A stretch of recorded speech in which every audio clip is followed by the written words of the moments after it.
উপউপাচার্যকে লাঞ্ছিত করার প্রতিবাদ, জড়িতদের বিচার দাবিতে রাজশাহী বিশ্ববিদ্যালয় কমপ্লিট শাটডাউন কর্মসূচি পালন করছে কর্মকর্তা কর্মচারীদের একাংশ।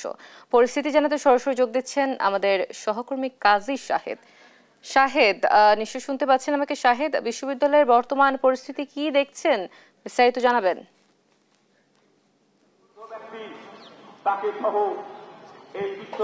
অতসী, শিক্ষক কর্মকর্তা কর্মচারীদের যে শাটডাউন কর্মসূচি চলছে তারই অংশ হিসেবে প্যারিস রোডে এখন শিক্ষক কর্মকর্তা কর্মচারীরা মানববন্ধন কর্মসূচি পালন করছেন। আমরা একটু ক্যামেরা চোখে দেখাতে চাই বিপুল সংখ্যক শিক্ষক কর্মকর্তা কর্মচারীরা তাদের যে দাবি সেটি হল যে উপাচার্য সহ কর্মকর্তা কর্মচারীদেরকে যেভাবে লাঞ্ছিত করা হয়েছে সেই অভিযোগ এনে যারা জড়িত এই ঘটনায় দাবি করে এই কর্মসূচি পালন করছেন। দ্বিতীয় দিনের মতো আজকের এই শাটডাউন কর্মসূচি চলছে, সেটিতে তার বক্তব্য রাখছেন শিক্ষক কর্মকর্তা কর্মচারীরা এবং তারা যেটি বলছেন যে তারা যতক্ষণ পর্যন্ত এই দুষ্কৃতিকারীদের বিচার না হবে ততক্ষণ পর্যন্ত তাদের এই আন্দোলন কর্মসূচি চলবে।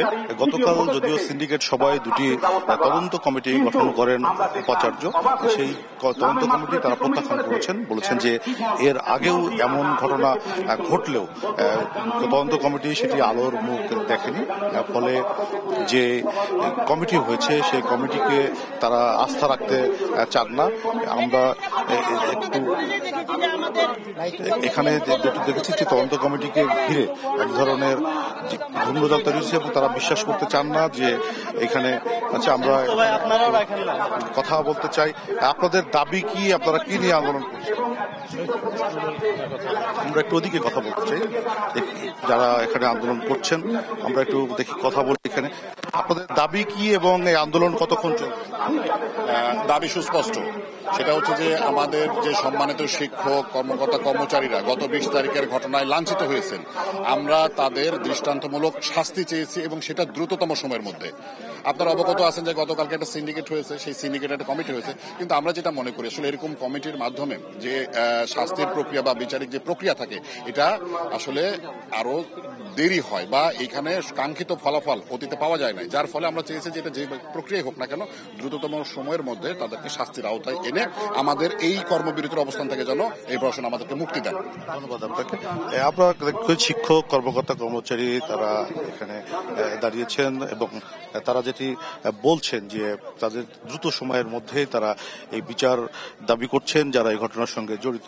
আমরা যদি দেখি যে পুরো প্যারিস রোড জুড়েই শিক্ষক কর্মকর্তা কর্মচারীদের তাদের যে অবস্থান সেটি তারা নিয়েছেন। এখানে এক ধরনের ক্ষোভ তৈরি হয়েছে, যদিও গতকালকে সিন্ডিকেট সভায় এই সিদ্ধান্তটি হয়েছিল যে তারা শিক্ষার্থী যারা জড়িত আছে এই ঘটনায় তাদের তদন্ত করে তাদের বিরুদ্ধে ব্যবস্থা নেওয়া হবে সেটি জানিয়েছিল, কিন্তু এখন পর্যন্ত যেহেতু কোনো দৃশ্যমান পদক্ষেপ নেওয়া হয়নি, ফলে তারা যেটি বলছেন যে পদক্ষেপ চান দৃষ্টান্তমূলক। আমরা একটু কথা বলতে চাই এখানেও।